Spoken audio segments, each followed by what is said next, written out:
Welcome to Business Coaching Secrets with Karl Bryan. If you want to attract new high-end coaching clients, fill live events, and build a wildly profitable coaching practice where business owners pay, stay, and refer, you've come to the right place. In this podcast, Karl provides his keys to the kingdom for finding and signing high-paying clients and building the coaching business of your dreams. Here we go.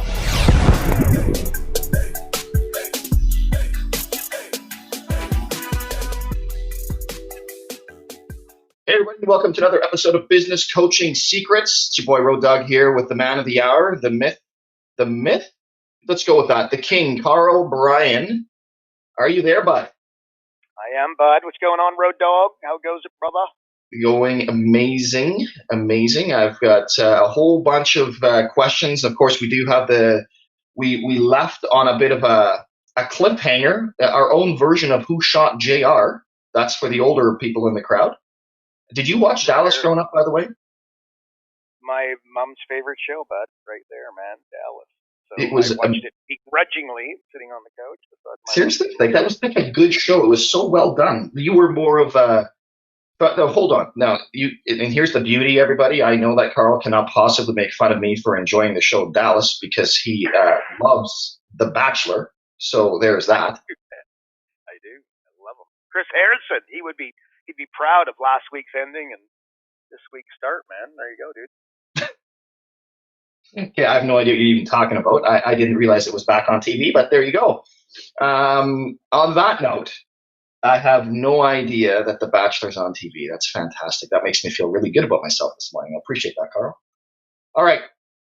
I got a question here for you. No. So this is the layover question from last week, and that is, so I'm pretty good at sales and lead generation for my coaching, but I find my clients leave after about 6 months. Is there a type of client I should be looking for? And before you go there, is 6 months, like what do you see as more of an industry average? Because this is a very common question, I would imagine. Is that right, Karl? Yeah, look, you get your coaching client and what they end up doing, they never, you ever notice your coaching clients never cancel, right? They just tell you that they're falling behind, they're feeling overwhelmed, right? It's never your fault. It's always their fault. Just think of your breakup in high school, right? Always the way. So you just gotta make sure. What do I always say? A true mentor is someone who can tell you what not to do, right? Like any jerk off can show up and give you a list of ideas and take your to-do list and expand it greatly.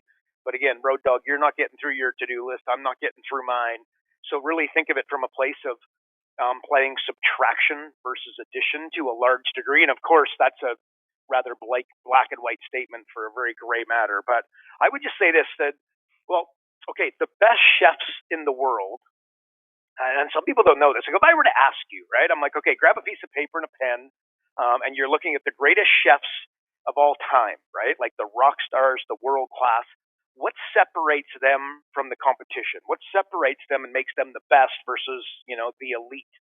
And many would be surprised at what we would see on that piece of paper is going to be like, and they know how to, cook a steak or a piece of chicken, just perfectly. They know, the perfect way to take different ingredients, combine them together to, really bring out the flavor. I'm clearly talking about something I have no idea about, by the way, because I am not a chef's backside. But that being said, I can tell you that if you do take the best chefs in the world, and you really break it down, what separates them is probably not what you just wrote on your piece of paper, what you would have assumed. It is the best ingredients. They spend an enormous amount of time. And if you've ever seen the show, who's it, Gordon Ramsay, Kitchen Nightmares or whatever, I think he's got a couple other shows. Gordon Ramsay, you will see one of the things, if you walk into a restaurant, he does a critique, but one of the first things he does is he goes and sources local produce, right? Because he wants it to be done locally. He spends a lot of time. So the best chefs in the world spend an enormous amount of time on the ingredients. That's what's absolutely critical. And okay, so why am I going there? In fact, to the point where they actually grow their own farms a lot of the time, right? And by the way, feel free to research that. That's absolute fact. So why do I go down there if I'm looking for great coaching clients? Really the best that I'd rather take somebody successful and make them more successful than taking somebody who's a dog's breakfast and out of cash and, scramble, scramble, scramble and highly disorganized and elevate them. Significantly easier to take a successful client and rise them up. And I say that because I don't think that a lot of business coaches are spending enough time finding the absolute best. So the saying, in fact, I just said this earlier to Road Dog, but your greatest successes will come through other people. So you want to make sure just taking on great coaching clients is going to combat that in one. Again, taking successful people, making them more successful. So, life is also, life is a mirror, right? Like if you're a really good payer, you will attract great payers. If you are a horrific payer, you will attract horrific payers. If you are comfortable buying, $500 program, and that's kind of where your mental thermostat, your money thermostat is, you're going to feel comfortable and be successful selling a $500 mastermind yourself. But again, if you're stuck at, $39 books, this is all you're going to be able to sell. I think it's Zig Ziglar said back in the day, one of the greatest sales trainers of all time. He knew that he used to sell pots and pans, and he said he knew if somebody was going to be successful at the pots and pans by not saying anything, but just watching to see if they bought the pots and pans themselves. The ones that bought the pots and pans for their own home and saw the value of it, crushed it, and those that didn't make the sacrifice, didn't crank it. So I think life is a mirror. I think there's unbelievable lessons in that. Again, if you're a quick payer, you'll attract quick payers. Again, you study billionaires, which I love, lifting up rocks and looking under, billionaires' business models and what they're up to, the Amazons and whatnot of the world. You'll find that they buy very quickly. It's just a principle that they live by. They don't muck about, and both yes and no, right? And they don't leave you in maybe land. Again, I think you guys will find, average business coaches find that a lot of people they say maybe, right? But they don't really say maybe. They say, I'll get back to you. But what do they say? Buyers are liars. So really, when somebody's saying that, there's a really good chance they just don't want to buy from you, but they don't want to hurt your feelings, or they're just not comfortable just, cutting you off at the knees and saying, look, I'm just not interested. You'll see that with joint venture relationships all the time. Somebody gets together with the accountant, the business broker, the networking organization, the advertising medium, what have you, like a great JV. And it's like the accountant, they're interested, they want to do this, they want to do that. They're going to, send out this email to their entire list and invite everybody to my webinar or my live event. And then all of a sudden, when it comes towards crunch time, you can't get them on the phone, you can't get a reply email, and you're wondering what happened.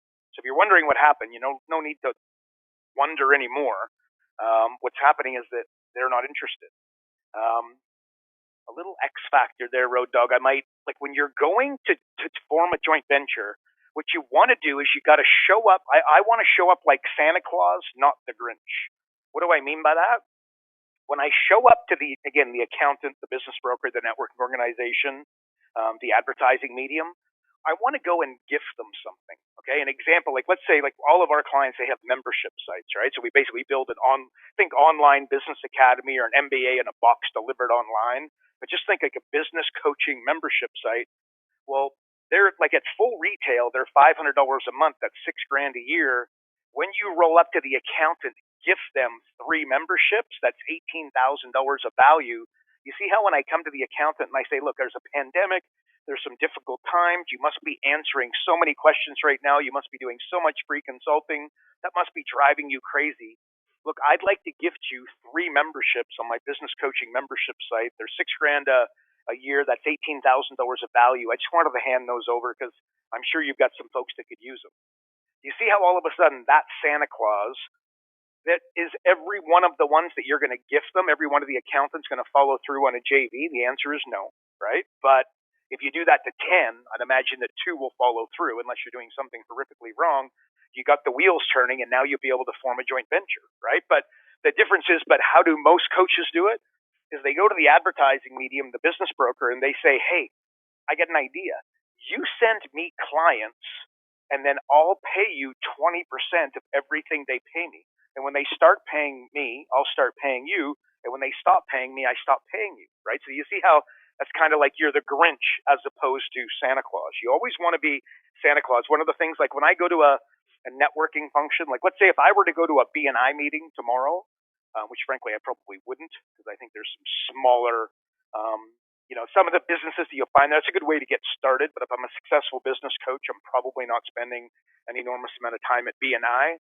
But I would tell you this, if I went to BNI, I immediately would say to myself, what's a gift that I could bring along? So everybody else is standing up and doing their 30-second elevator pitch. Well, as an example, I would have, like, I'd say to the guy, how many business owners do you expect? And the guy says, 15. Well, I would package up 15 books, and I would stand up and say, by the way, I wanted to gift to all of you guys my book. Or I would go to it, and part of the reason why I'd be going to it is because I have a local live event coming up, say the following Tuesday. Well, what I would do is I would stand up, do my elevator pitch, and say, oh, by the way, guys, and if you're interested, like I can find anybody $100,000 in 45 minutes without them spending $1 on marketing or advertising. If that interests you in any way, shape, or form, I'm actually doing a local live event. I can only handle X amount of people, so you have to act quickly. But if anybody here would like to come, I brought some free tickets, and I'd be happy to gift you guys one. If you're interested, see me afterwards if you want to. But you see how I've gone to the BNI meeting, and I've rolled up with gifts. I always want to just do it in that manner. I want to be Santa Claus, not the Grinch. So with that being said, that rabbit hole was just that, a lot of people are in maybe land, and we're showing up to the accountant and trying to convince them to send out an email to every person they've ever met. Magically, they don't do it. And then you're wondering why they're not getting back to you. It's because you showed up like the Grinch, like, hey, you do this for me, and then I'll do that for you, right? Find a way to show up and give them something. So what else would I say? Like somebody that's hungry, again, I've talked about this a lot. Like what's the difference between Serena Williams, Michael Jordan back in the day, my boy Tom Brady, who you love, Road Dogg, and I definitely love, the absolute stud. But like, what's the difference? It's hunger, right? The end. Like I said, LeBron James, the NBA is going to be coming back. Half the NBA players have been sitting there drinking beer, tooting around, enjoying their millions. That's going to be, evaporate very, very shortly, but they don't realize it because they're spending it on earrings and Lamborghinis and that sort of stuff. Not a great move. But anyway, so they're on the couch eating potato chips and drinking beer during the break, and LeBron James has been working out harder than anybody. He's probably worked out harder in the last 3 months than he ever has in his life. Why? Because LeBron James became LeBron James with small, incremental little adjustments. So that's why he's training. He sees that his small little improvement is going to be a greater advantage than it's ever been, because those guys are going to come back out of shape, and he's going to have a better chance at basically getting another ring. So hunger is the bottom line there. That's what I'm looking for in a coaching client. But yeah, I think that's, high expectations. Also, when I take on a coaching client, what else would I say is that high expectations is something like if you have successful children, okay, and then again, you reverse engineer all of that, you will find that the parents' expectation of their children has got an enormous factor, right? It's just like successful children have parents that expected a lot of them, right? And not in like a harsh disciplinarian way. It's just the expectations that they have for their children is higher. Well, when I take on a coaching client, I find that a lot of newer coaches are like, I really hope my coaching client follows through. I really hope this is a great, relationship. Whereas I'm going to start a coaching client, I'm like, who's the number one mortgage broker in the entire city? And I'm like, okay, we're about to kick this guy's what, right? Or, you take on a restaurant. I'm like, what's the number one pasta restaurant in the entire city? Okay, perfect. How do we crush them? And by the way, one of the ways that you crush them is immediately you do some homework on the local restaurant. Whereas I find most coaches, and again, I've seen this 1,000 times, where a business coach will take on a new client. They've never, okay, let's use the restaurant as an example. They take on a restaurant. They never work with a restaurant. And then they use the old, my client already knows what they need to know. I just need to draw it out of them, right? Like, it's just like the level of stupidity that I believe that is. Just blow your mind. Like, if that's the truth, why would 95% of businesses fail, right? Are you freaking kidding me? Again, the better saying to that is if you motivate an idiot, they do stupid things quicker, right? Most of your coaching clients, you got to slow them down and turn them around as opposed to speed them up towards their horrific new idea of, lowering their prices, adding products and services. So Road Dogg, when I take on a coaching client, I've got a enormous, my expectations of them are not that, gee, I hope they show up for the Monday calls. My expectation is that these guys are going to want to bronze me in about 18 months from today. So I believe that that's an important factor. So I think and I think that's a good question. I do agree with you that is totally commonplace. And in fact, I'm going to end this one, Road Dog, that you also, you'll take on some coaching clients and you're going to lose them in, I've lost coaching clients in 30 days. I've lost coaching clients in 3 months. I've lost coaching clients in 6 months, right? Sometimes it's my fault. Sometimes it's their fault. Sometimes it's force majeure where there's, there's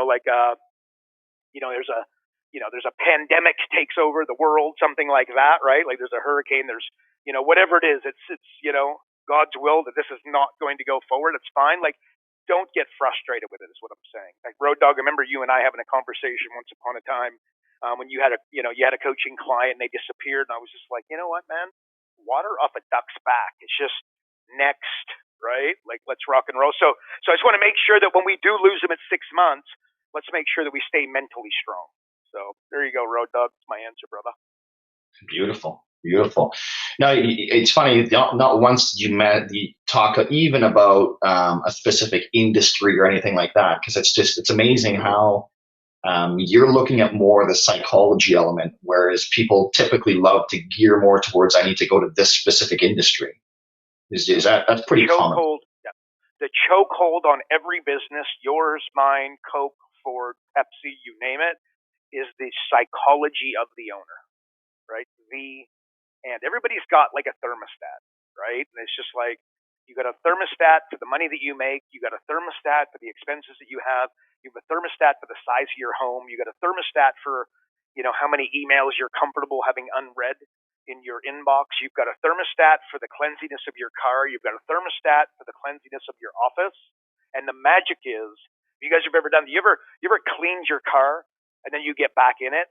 And I'm talking a professional clean and you get in it and it runs better. Okay. That's not a surprise. You clean your office and I'm talking a real clean of your office and you come in and you're more productive. Okay. That's once again, this isn't a coincidence. This isn't something that felt good. These are universal principles, right? Again, you clean out your fridge. Okay. And then you go to it an hour later and you open it up and you're like, oh my God, it's empty. Right. Well, what happens? You go back to it, 30 days from then and what happened? It's full again.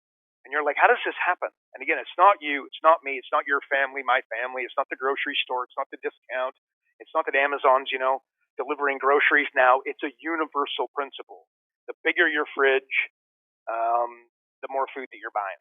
The end. So anyway, so that's just that thermostat. So knowing that you've got it. So the magic is that you can clean your car and make it drive better. You can clean your office and become more productive. Right? It's amazing how that happens. So make sure that you're gauging these thermostats. The level of, your inbox, right? You go to your inbox and it's totally clean and there's no unread messages. If you're anything like me, there's a level of anxiety that comes with your inbox. If I go to it right now, I even think about it, right? Makes my head shake a little bit. But you can adjust that a little bit, right? By doing crazy stuff like cleaning your office and just, taking care of some real simple stuff. The bottom line, the psychology of the owner is always, always, always the chokehold. If you got a guy who makes $10 million and his goal is to get to 100 million, it's not going to be some unbelievable, business hack or adjustment of business model, although that could absolutely factor into it. What will happen is that it's the fundamental, the time management, the goal setting, the psychology, the level of hunger, his level of fitness, his taking on of something simple like meditation, simple but incredibly important, taking on meditation, that will be what gets him from 10 to $100 million. And once again, sometimes anomalies, that's what will happen, right? Again, there's always anomalies, but on a percentage basis, it's times 10. That's the way it's going. Beauty. Hey, listen, we preach a lot about doing events. We talk a lot about small live events, and we've got a question here, and it's obviously tied in directly to that. And the question simply is, what's the longest after an event I can effectively follow up with attendees and expect to get them, as clients?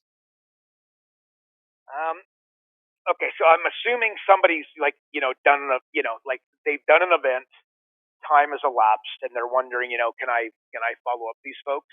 It's important you have something like a drip campaign. Like if somebody opts in for your live event, you should automatically put them into your drip campaign because presumably you've got an opt-in page of some description.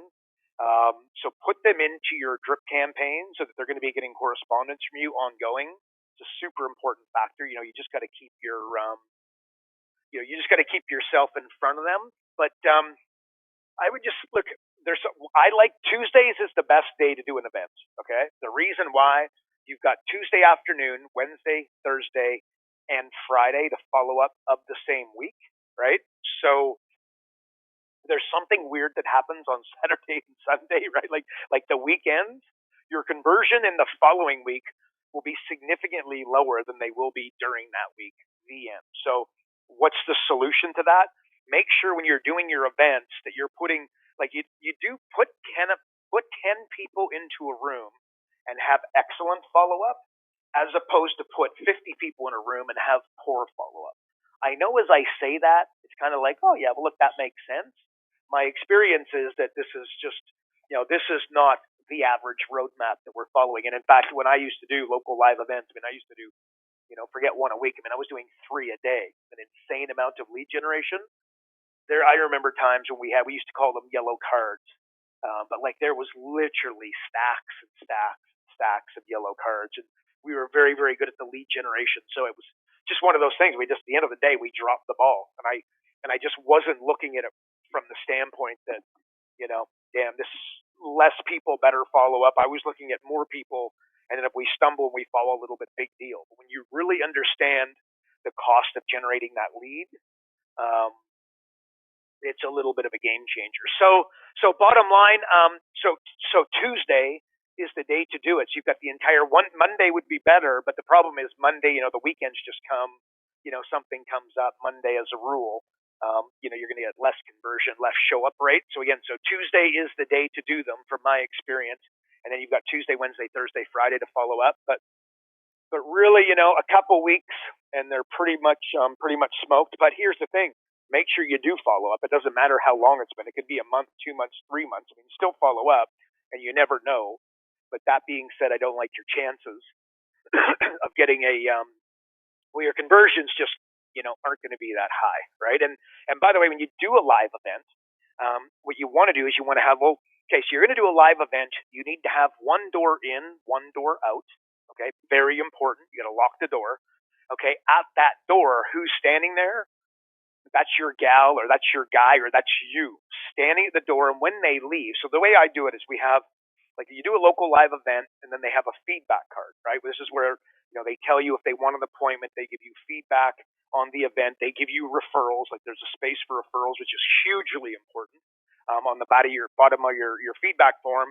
And then you got to tell them, you got to hand it to the person at the back of the room. Well, what they're doing is as they're going through, and then they check the box if they want to do an appointment, we'll literally book the appointment right there. Like we'd have a mobile, like a credit card machine, and then say we're charging $147 for that one-to-one consultation. We'd give them a, 10 times return, guarantee. Like they don't feel like they made $1,500, basically refund them the money. Of course, that never happened. But at the end of the day, they would pay $147, and they would literally book the appointment right there. So you could imagine how much easier that made our follow-up. That was a little bit of an X factor. But again, you got to make sure you've got one door in, one door out. I also found a little bit to an aside is that when people came in, people would come in and basically I would be away and then I'd come walking in as though I was some kind of big deal. I don't mean that to sound stupid, but that's kind of, nobody saw me. We do a direct mail campaign. They'd see my photo and whatnot. Then I would come in. I remember Road Dog last. My cat is back, and she's jumping all over me. What is going on here? Boo boo, you're possessed. I just got rid of my cat, Road Dog. You'd be happy. Okay, so when I did the events, I would stand, I would come rolling in, and then I felt like, people all of a sudden looking at me like, oh, that's the guy, right? He's shorter than I thought he was, is what I knew was going through everybody's mind. And of course, I would start with that. and that would make everybody laugh. Like, I know what you're thinking right now, and they look at me like, what are we thinking? He's shorter than I thought he was going to be, right? And they're like, ha ha ha ha ha. Always funny. Started off that way. Okay, so instead of doing it in that manner, what I would do is, as they were coming in, I'd be standing there and I'd shake their hand and I'd say hello, and in most cases I'd do my best to do a little bit of homework on their business. So if they did come in and I got a reasonable memory, like, so if his name was Patrick, and I would be like, Patrick Plumber, right? P and P. I go, you got the plumbing business? And of course I wasn't able to nail that all of the time, but if I could, you can imagine that would go a long way. Be careful you don't get it wrong. If it's Patrick and he's a plumber, and then you say, oh, Patrick, are you the plumber? And he's actually, owns the hair salon, or he owns the restaurant. It's not the end of the world, but it's far from ideal. So try to get it right. But I found that when I introduced myself as people came in and I was in the room as people were flowing in, my conversions were markedly greater. So I think there's a little lesson in there for doing local live events. But the bottom line, in answer to the question, you want to try do it in the same week.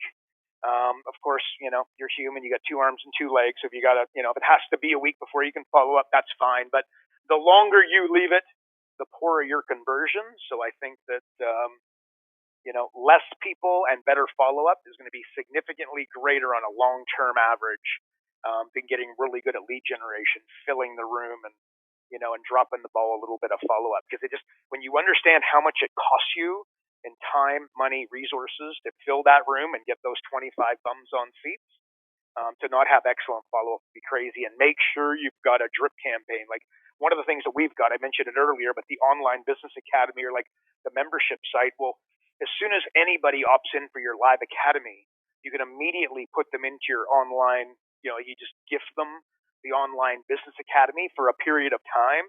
We'll put them in there, and then they're automatically getting your drip campaign, because as part of the Online Business Academy, the system itself sends out emails multiple times throughout the month.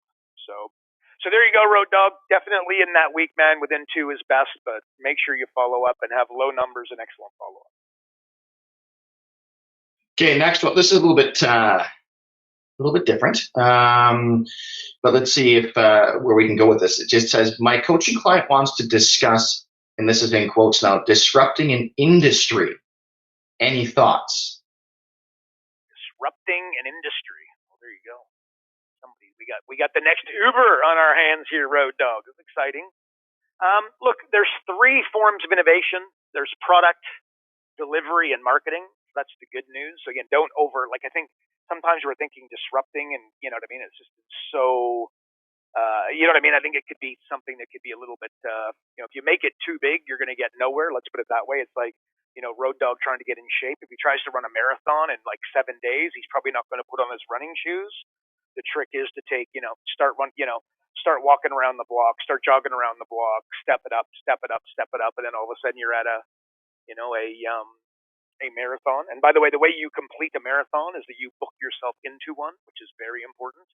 But so the bottom line is disrupting an industry. So it's product, delivery, marketing. That's kind of breaking it down and making it easier. Like product, we built we built software for this exact reason. The business coaching space, delivery. How are you going about doing that? Like story that I've talked about in the past, right? Like my daughter, she does a lemonade stand, and in fact, we do this, reasonably consistently. I ask her this question, but I'll say she wants to do a lemonade stand, and then I say, so Sejipu, it's summer. Where do we do the lemonade stand? Should we do it at the end of our street, or we should do it at the beach? Or in fact, I just ask her, where should we do it? She says the beach. And then I say, why? She goes, that's where there's lots of people. And then I'll say to her, so if it's the winter time, where do we do it? At the end of the street, or do we go somewhere else? She goes, oh, to the ski hill. And I say, why? She goes, that's where there's lots of people, right? So just thinking about, like a breakthrough in delivery, because how many times you drive down the street and the kids have a lemonade stand on their driveway, which is totally fine, and that's cool. But a significantly, a really good business lesson for them would be, to do that, and then to go to the local beach or go to the ski hill and do hot chocolate.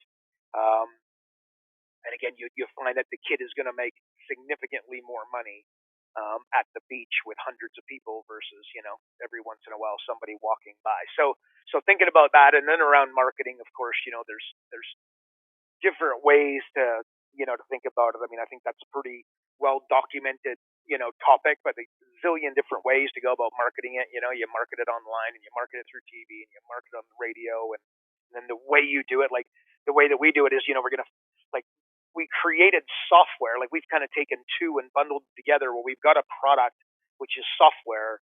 And then the marketing of it is it can find any business owner $100,000 in 45 minutes without spending $1 on marketing or advertising. So again, thinking about that, maybe at another area, kind of distribution, which falls under delivery. But remember, the iPhone didn't kill BlackBerry.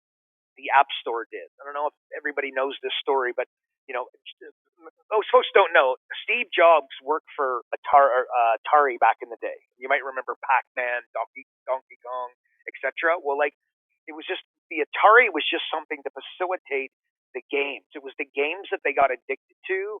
It was just Atari was the way that they played it. So if your iPhone is not your iPhone is a series of apps that you're debatably absolutely addicted to. The stocks, the weather, most definitely your emails, etc. So again, think about that. Like, remember when the BlackBerry came out, everybody was pushing it against it. Like, the keyboard on the BlackBerry just kicked the absolute crap out of the the interface that the iPhone had. Although everybody's got used to it right now, you probably don't even remember it. But the BlackBerry was significantly superior, right? With the ability to, with your thumbs and your driving. Not that you should be driving and texting and sending emails, so that would be a horrific idea. But if you were going to do it, you'd be much better off to be doing it with a BlackBerry. But anyway, so what's important is that the App Store crushed it. So again, that's like from a distribution point of view. Like networking, like again, business. I'm trying to think of like areas where business coaches are, an example that everybody could understand. Like a great way to, like, say somebody owns a networking organization, right? Well, I sign up and I pay whatever it is. Let's just call it $1,000 for a membership to the networking group. Well, am I really buying a membership to the networking group? You got to kind of reverse engineer the entire dynamic. And what am I actually looking to buy? And the answer is that I'm looking for more phone calls. I'm looking for more clients. I'm probably feeling a little bit, quote unquote, lonely in my business. I'm looking for a community. I'm looking for people that I can talk back and forth with, and kind of, like business people, somebody who doesn't own a business and somebody who does own a business. You have a conversation around business, and it's, it can be a tough one to navigate in that they don't have a freaking clue, right? And most certainly to take advice. And what do they want to do? They want to give you a bunch of ideas and a bunch of to-dos, etc., which is fabulous, and they're trying to help. But really, you'd be significantly better off to be talking to a business person about this kind of stuff. So thinking about when you're joining a networking group, these are the types of things that you're looking for. Like, my first ever business coach made $330,000 in his first 6 months of coaching. And basically the way he did it, he owned a networking organization. Okay, and I just said to him, I said, what do I buy from you for $10,000? Of course, he didn't have an answer, and most people don't. And very simply, I'm just like, you're going to make a lot of dough, man, because these people aren't looking for networking. You just need to create an ascension ladder in a very organic way to take them from networking to high-end coaching, at 10, and then, of course, significantly more expensive than that, and did that, and absolutely crushed it. But it was like, because people were coming and basically, you know what I mean? Like, the real question and what they were really looking to achieve was significantly different than what was being delivered. So again, this can be, or think of like if you owned, the magazine or the newspaper, the advertising medium, the coupon book. Like if you had them, and I grew up in a family with like a newspaper, so I know all about selling advertising in the advertising world. So like, instead of selling the ads, what if you gave the ads away for free? Right? And then you made it, okay, well, you get X, like you'll get certain placement. Like if it's a radio, you get, 7 a.m. And 4 o'clock placement. Or if it's a magazine or a newspaper, you get page 3 and page 7 and the right-hand side, that sort of stuff. And then what you could do is, so the ad's going to be for free. And then, for 3 color or for XYZ, specific placement in it, we're going to charge you a premium. So let's say they end up paying $500 for a $2,500 ad. and they just buy the placement. So now you got their credit cards, you get them started, and then you walk them from that into coaching. You see how that would be like the delivery? You've just disrupted the delivery. You're now giving away advertising. The local advertiser to be sweating bullets. Like, what the heck are these guys up to? And then you've got a way to walk them up from free ad to, premium ad, where you do get, then some people are just going to get free ads, which is totally fine. Some are going to pay 500, some maybe are going to pay 1,000 for that premium type stuff. And then others are going to walk up towards $10,000, $24,000 coaching. And like, the bottom line, business is just math. So the math for the magazine with the $25,000 unit for coaching is going to be significantly greater than the medium selling, $30 classified ads, $500 small ads, $1,000 large ad, and $2,500 full page, or whatever the numbers are. Like, if business is just math, the larger math wins. The end, right? So that would be an example of something you guys could kind of, take away and, think about in terms of a way to disrupt things. Or like, in fact, I was telling a story a while ago. In fact, I wore the watch yesterday, but I bought a watch a while ago.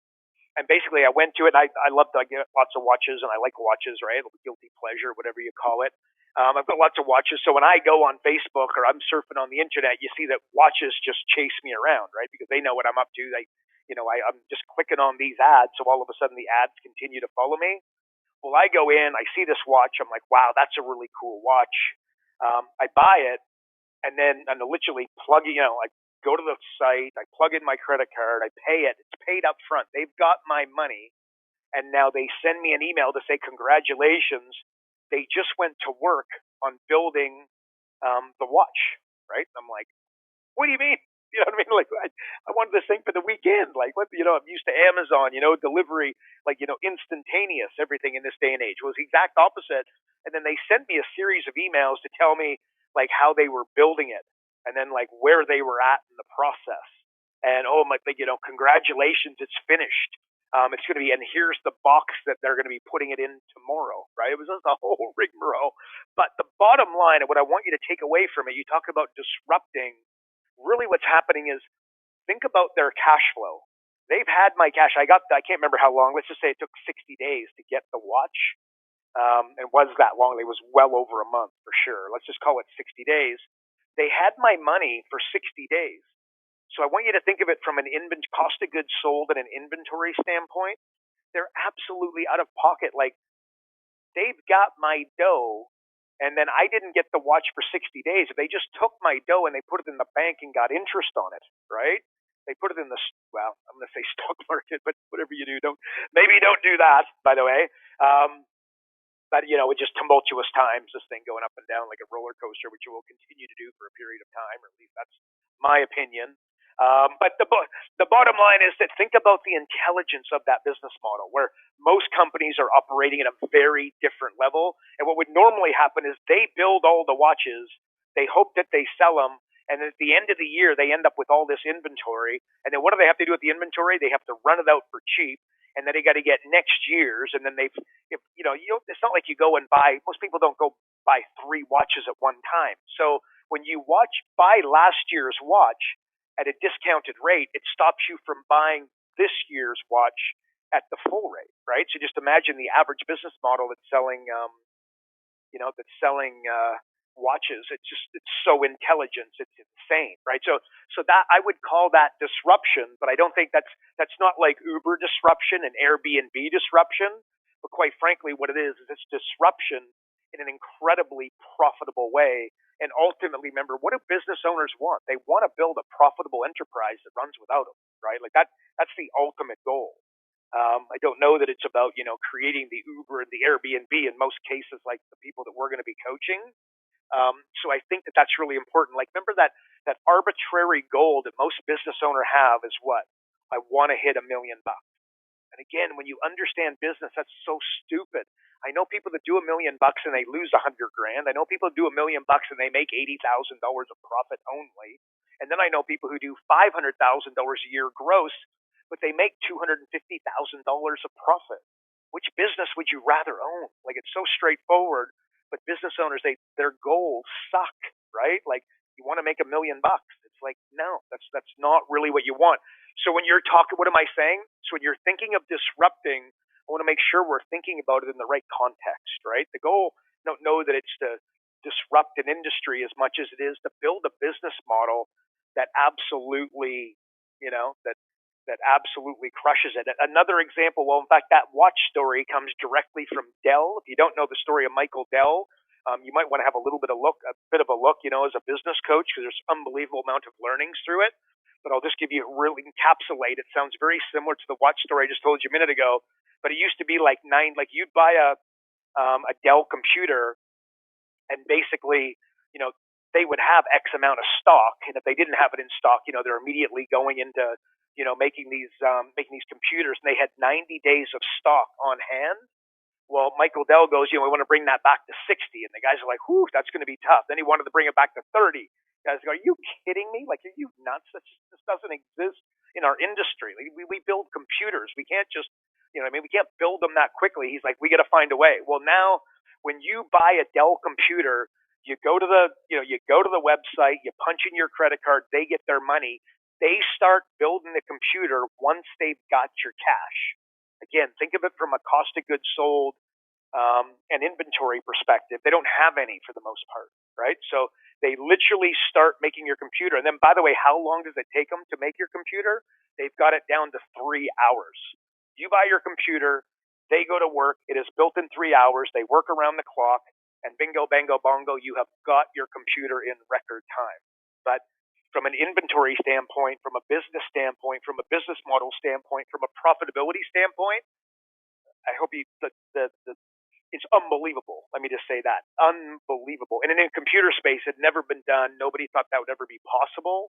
And he just pushed the envelope. But remember, it's about setting a vision and, setting a goal that is just mind-boggling. Like Bill Gates and Microsoft, their goal, and this was at the time when computers were literally the size of a small truck, was a computer on every desk and in every home. Like when they came up with that goal, it was literally laughable. Like, what in the hell would anybody want a computer in their home for? Well, that's the huge vision that they set for themselves. And guess what? Not that many years later, it's been a couple of decades, but, very fast paced. And now all of a sudden you'd be ridiculous not to have a computer in your home. But when they set that goal, it was just mind boggling. The same way that when Michael Dell said, obviously he had this vision in his head where he was going from 90 to 60 to 30, to 3 hours. I don't know if he ever thought he was going to get 3 hours, but he's managed to do that. It might even be less than that now. But it's absolutely mind boggling. So just making sure when you're talking disrupting, I want to make sure that we're thinking about it in the right context. Let's not create a stupid goal, some arbitrary, let's just create $1 million for our client, when in actuality we get there, we accomplished the goal and found out that he lost 80 grand. That would be pretty bad. So, and then disrupting, actually, it reminds me of like my dad. He's a professional poker player, growing up. When poker was not cool, my dad was running around playing poker and, in darkish rooms with, what do you call them? Curtains over top of the window so nobody could see in. So, like, somebody came up with the idea. Okay, picture this, right? Poker. You guys know how poker is. You got your cards and they sit down on the table and then nobody can see them but who? But you, right? Well, somebody came up with the idea of taking 2 pieces of glass, putting them on the poker table, and then one other small but insanely important decision to take a camera and put it underneath the glass. And what do you have now?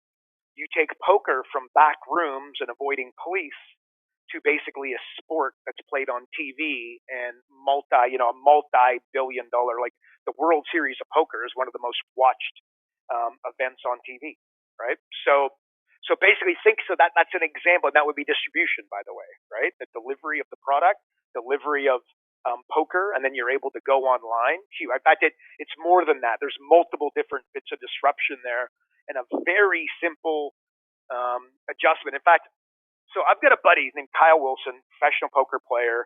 I can't remember what it is, but he won like 7 when online poker first became super popular. He was one of the main guys. He's a good buddy of mine. Played hockey with him for a long time. Actually, he's really good. We scored lots of goals together, by the way, Kyle and all. Maybe he'll be listening to this. But anyway, so Kyle Wilson, great poker player in his day.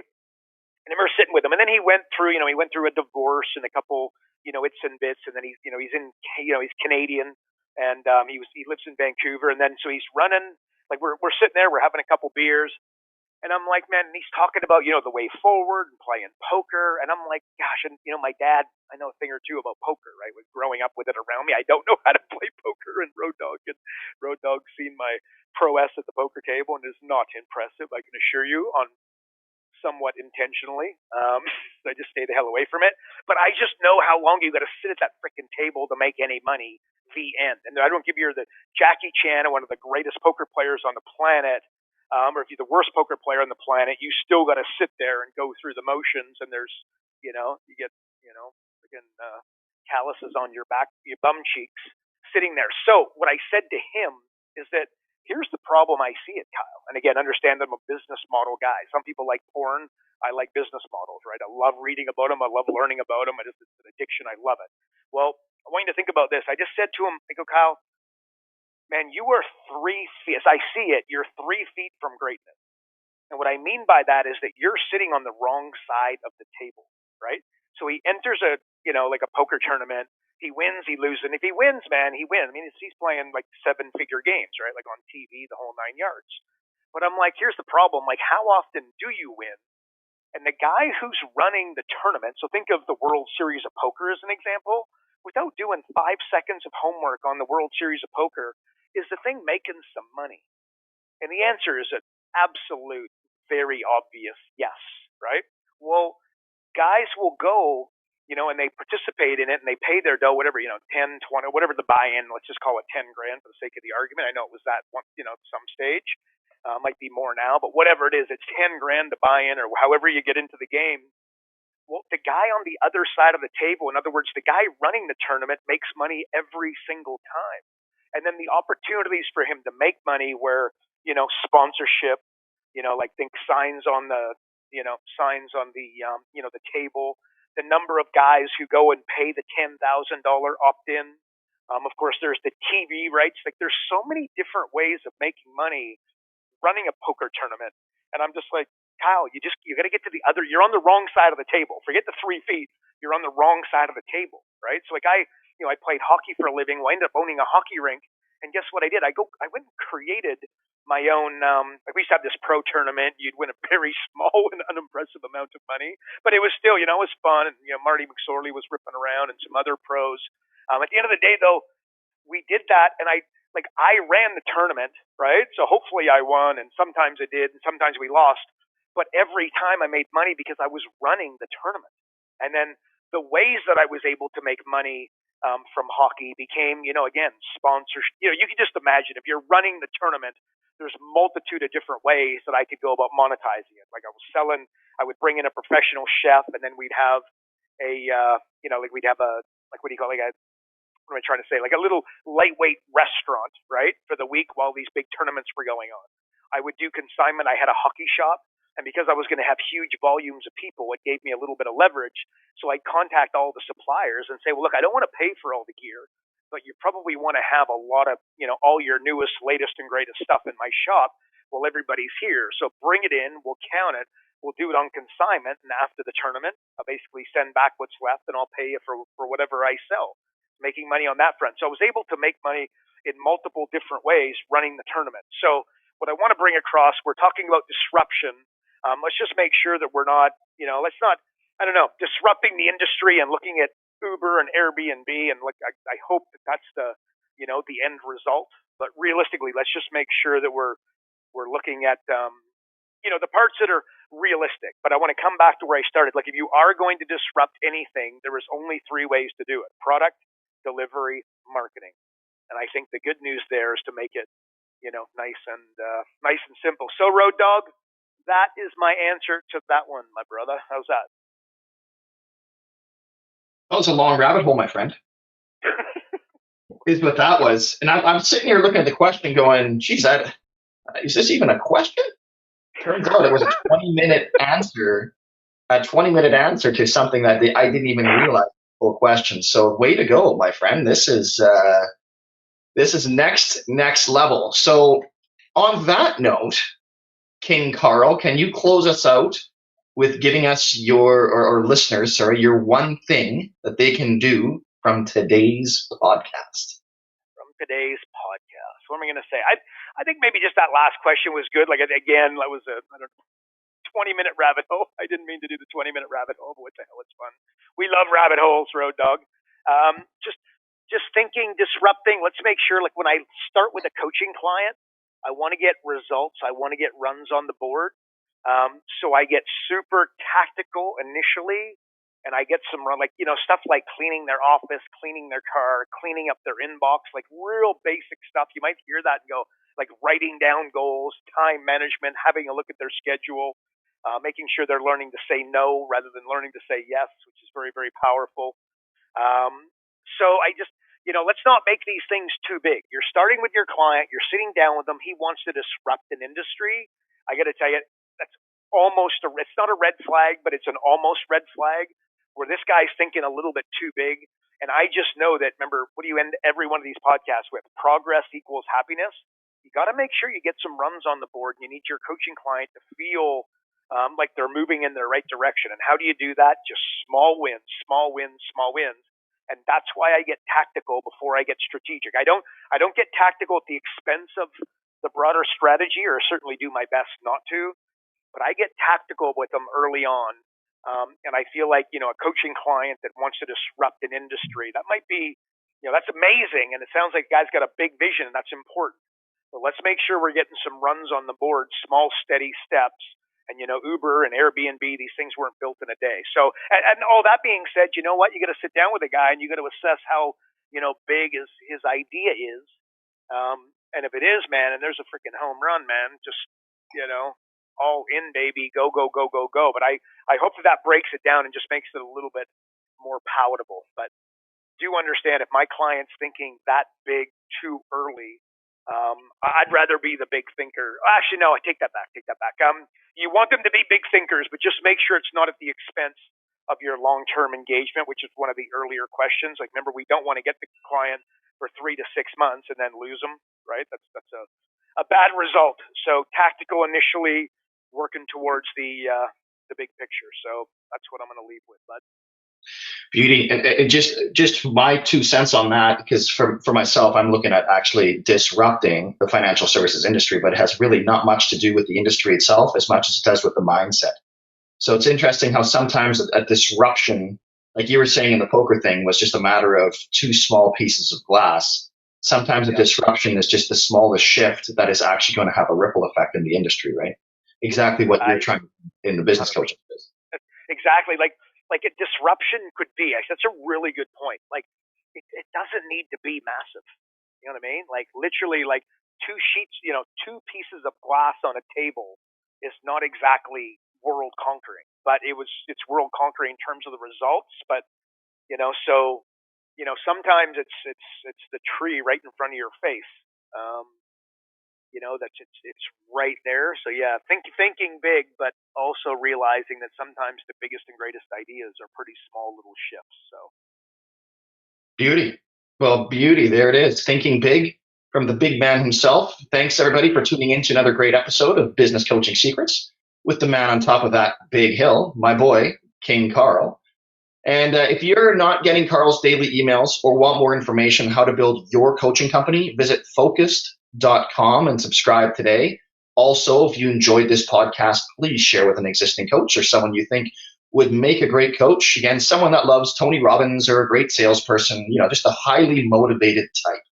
And of course, we'd appreciate it if you'd rate this episode, as we know that iTunes and Spotify give an insane amount of weight towards reviews. So please leave us a review if you like what you heard. Well, that's it for another week. Remember, folks, progress equals happiness. Take care, everybody. Karl Bryan built Profit Acceleration Software 2.0 to train business coaches how to find any small business owner more than $100,000 in 45 minutes without them spending an extra $1 on marketing or advertising. This becomes a business coach's superpower. So as a business coach, you'll never again have to worry about working with business owners that can't afford your high-end coaching fees. Check us out at focused.com.